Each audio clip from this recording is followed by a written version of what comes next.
मुंबई से यह खबर मिल रही है। महाराष्ट्र इलेक्शंस को लेकर आपको बता दें कि महाविकास आघाड़ी में शिवसेना की तरफ से 45 उम्मीदवारों की लिस्ट जारी कर दी गई है। महायुति में शिंदे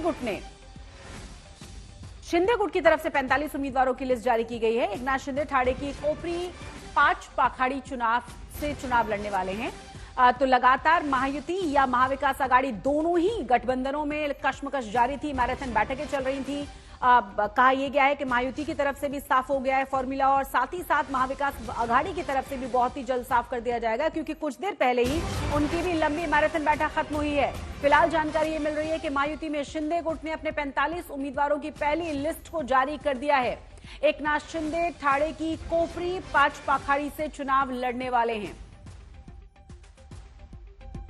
तो दोनों ही तरफ से जबरदस्त तरीके से तैयारियां चल रही हैं। और आपको ये भी बता दें कि लोकसभा इलेक्शंस के बाद कहा यह जा रहा था कि महाविकास आघाड़ी बहुत ज्यादा फॉर्म और बहुत कॉन्फिडेंस में नजर आ रही है, लेकिन वहां पर शिवसेना और कांग्रेस के बीच में फॉर्मूला तय नहीं हो पाया था। लेकिन महायुति की तरफ से फॉर्मूला तय कर लिया गया है और शिंदे की तरफ से 45 नाम फाइनल कर दिए गए हैं। ज्यादा जानकारी के साथ हमारे संवाददाता ऋत्विक भालेकर जुड़ गए। ऋत्विक, और क्या जानकारी है? 45 उम्मीदवारों की लिस्ट जारी कर दी गई है। जी बिल्कुल, कुल मिलाकर 45 जो नाम है वो इस पहली लिस्ट में हमें देखने को मिल रहे हैं, लेकिन ज्यादातर यानी 40 विधायक जो कि बगावत के बाद सीएम एकनाथ शिंदे के साथ उनके समर्थन में सरकार में शामिल हुए थे, उनमें से सभी 40 लोगों के नाम हमें यहाँ पर रिपीट किए हुए दिखाई दे रहे हैं। उनमें से काफी सारे विधायक भी है और एग्जिस्टिंग मिनिस्टर्स भी है। अगर बात करें अन्य नए नामों की, तो उन नामों में कई सारे नाम ऐसे हैं जो कि निर्दलीय विधायक थे, जिन्होंने एकनाथ शिंदे का बगावत के बाद साथ दिया था। उन्हें भी पार्टी की तरफ से चिन्ह पर, अब शिवसेना के चिन्ह पर वो चुनाव लड़ेंगे, ये देखने को मिल रहा है इस लिस्ट में। और दूसरी बड़ी बात, कई सारे नेता ऐसे हैं या कई सारे पूर्व विधायक ऐसे हैं जिनका देहांत हो गया है, उन्हें भी उनके बेटे को या तो उनके परिवार के किसी सदस्य को इस चुनाव में मौका दिया गया है। यानी कुल मिलाकर देखें तो 45 नामों में से 40 नाम ये रिपीट है और नए जो चेहरे दिख रहे हैं वो भी उन्हीं के पॉलिटिकल फैमिली से जुड़े हुए चेहरे हैं। ऋत्विक, कुल मिलाकर अगर देखा जाए जो मैराथन बैठकें चल रही थी और उसके बाद लगातार कहा यही जा रहा था कि बहुत ही जल्द नाम साफ कर दिए जाएंगे, अभी क्या सीट शेयरिंग को लेकर जो कश्मकश थी क्लियर कर दिया गया कि कौन सी पार्टी कितनी सीटों पर चुनाव लड़ रही है? देखिए, सीट बंटवारे को लेकर जो पेच फंसा हुआ है, चाहे वो महाविकास आघाड़ी हो या महायुति हो, बिल्कुल अंतिम दौर तक ये सिलसिला कायम देखने को मिल रहा है और उस पर कोई हल निकलता नजर नहीं आ रहा। अब क्योंकि फॉर्म भरने की तारीख भी आ चुकी है, अब सभी पार्टियां और सभी पार्टी के प्रमुख अपनी अपनी लिस्ट जो है वो इंडिपेंडेंटली यहाँ पर रिलीज करते हुए दिख रहे हैं। जैसे बीजेपी ने 99 लोगों की लिस्ट जारी की, आज सीएम एकनाथ शिंदे ने अपने शिवसेना की भी 45 नामों की लिस्ट जारी कर दी है। और ऋत्विक, अगर हम उसी में आगे बात करें महायुति के बाद महाविकास आघाड़ी के बारे में, क्योंकि लोकसभा इलेक्शंस के बाद लगा ये कि महाविकास आघाड़ी बहुत कॉन्फिडेंस के साथ आगे बढ़ रही है और उसे फायदा मिल सकता है, बिल्कुल वैसा ही जैसा लोकसभा में उन्होंने देखा। लेकिन वहां पर भी सिर्फ टॉबल है, वहां पर भी पूरी तरह से जो फॉर्मूला है वो तय नहीं हो पाया। जो अभी थोड़ी देर पहले मीटिंग खत्म हुई है उसमें कुछ क्लियर हुआ है क्या?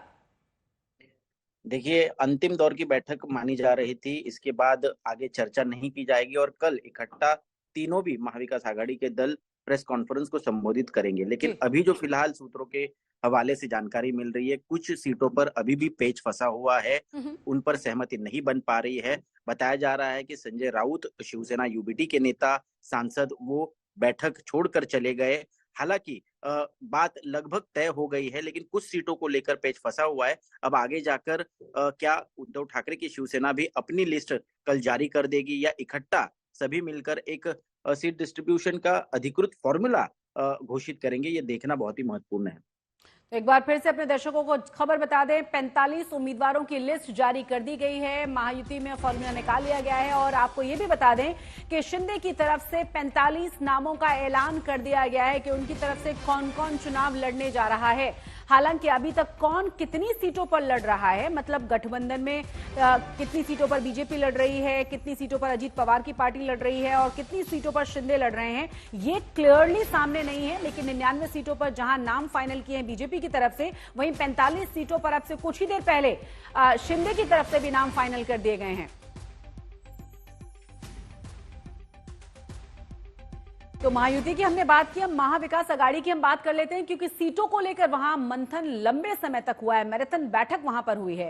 तीनों ही पार्टियों के नेताओं ने 4 घंटे तक मैराथन बैठक की है। बैठक खत्म होने के बाद संजय राउत ने कहा है कि गठबंधन में सब ठीक है और करीब करीब सारी सीटों पर सहमति बन चुकी है।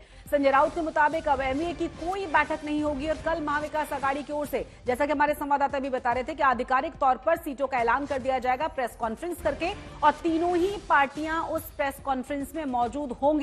यानी लंबे समय से जिस फॉर्मूले को तलाशा जा रहा था वो इस मैराथन बैठक में ढूंढ लिया गया है और कल इस बैठक में साफ कर दिया जाएगा, जो कल फाइनल प्रेस कॉन्फ्रेंस करने जा रही हैं तीनों पार्टियां, कि कौन कितनी सीटों पर लड़ रहा है।